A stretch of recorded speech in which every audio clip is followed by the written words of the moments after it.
So today we are going to be doing a circle of control activity. And for this activity, you just need a plain piece of paper, or you can use colored.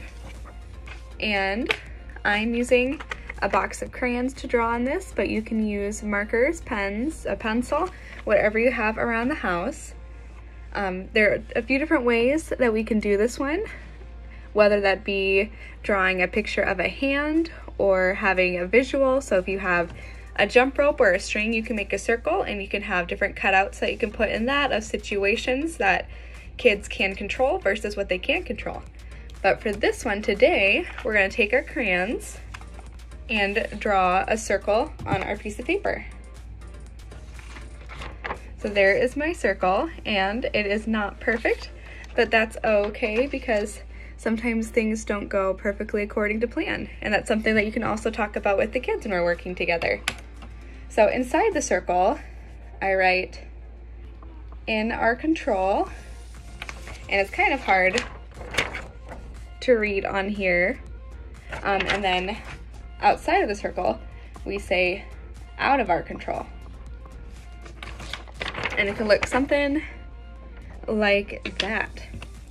So when we do this activity, I'll have the kids talk about some things that they think they can control versus what they don't think they can control. And it's kind of interesting to see.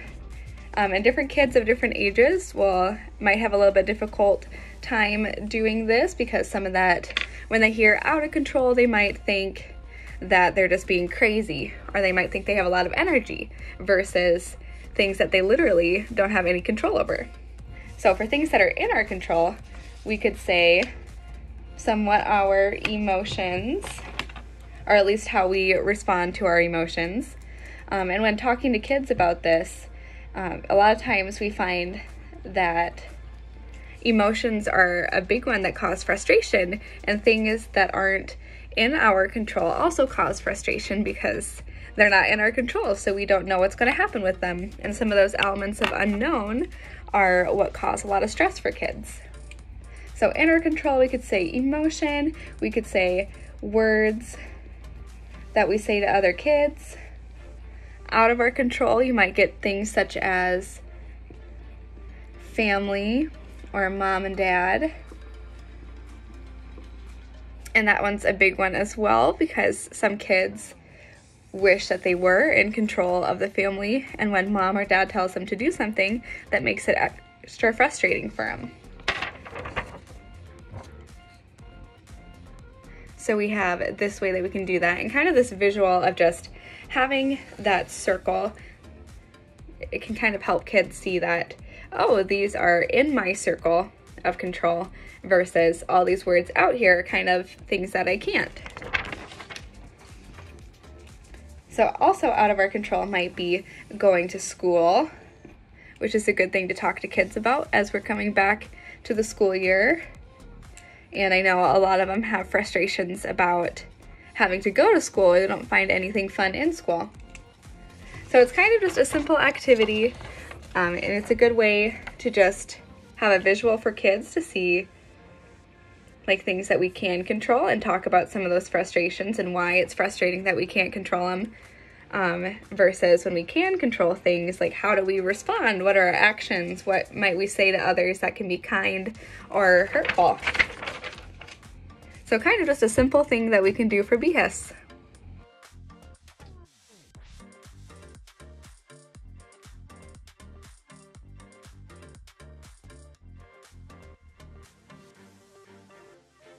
Behavioral Health Intervention Services, or BHIS as we call it, is for children ages 4 to 19 years old, and it focuses on behaviors that appear at home and in school. So BHIS is an in-home counseling program through Medicaid, and it's available to children that are currently on Title 19. So BHIS is just an excellent complement to therapy services because therapy is more about uncovering the why of the issue, while BHIS is more about addressing the how of improving our behaviors and those symptoms that are typically associated with things out of our control. So there are many ways to identify if your child or other children you know could benefit from Be His. A few examples are if your child's having difficulty concentrating or following directions, if a child is being bullied, or if you've noticed a change in eating or sleeping patterns, if you've noticed a difficulty in adjusting to a move or the drastic change of social distancing, or if the child is having difficulty resolving the behavior on their own. If you think that your child or your family can benefit from Be His services, please call us at our toll-free number, 800-531-4236. Heart and Solutions would love to help you and your family navigate difficult emotions in any time of the year. So please don't hesitate to reach out if you think you or a loved one could benefit from behavioral health intervention services.